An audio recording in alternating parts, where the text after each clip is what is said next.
বিজয় হাজারেতে ইতিহাস তৈরি করল কর্ণাটক ক্রিকেট দল, যার জন্য ঈশান কিষানের ঝড়ো শতরানও কাজে এলো না ঝাড়খণ্ডের।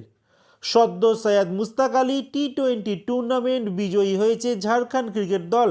তারা এবার বিজয় হাজারে ট্রফির প্রথম ম্যাচ খেলতে নেমেছিল কর্ণাটকের বিপক্ষে, যেখানে তারা প্রথমে ব্যাট করতে নামে। নির্ধারিত 50 ওভারে ঝাড়খণ্ড ক্রিকেট দল 9 উইকেট হারিয়ে 412 রান বড় একটা ইনিংস তৈরি করে, যেখানে ঈশান কিষান 39 বলে 125 রানের এক উল্লেখযোগ্য ইনিংস খেলেন।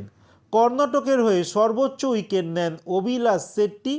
এত বড় রান চেস করতে নেমে দারুণ শুরু করেছিল কর্ণাটক ক্রিকেট দল, যেখানে ওপেনিংয়ে 114 রান যোগ করেন ময়াঙ্ক আগরওয়াল ও দেবদূত পাদিক্কাল। কর্ণাটকের হয়ে দেবদূত পাদিক্কাল 118 বলে 147 রানের একটা ইনিংস খেলেন, আর কর্ণাটক 15 বল বাকি থাকতেই 412 রান চেস করে নেয়। লিস্ট এ রেকর্ডে এটা দ্বিতীয় সর্বোচ্চ 50 ওভার ম্যাচের রান চেস।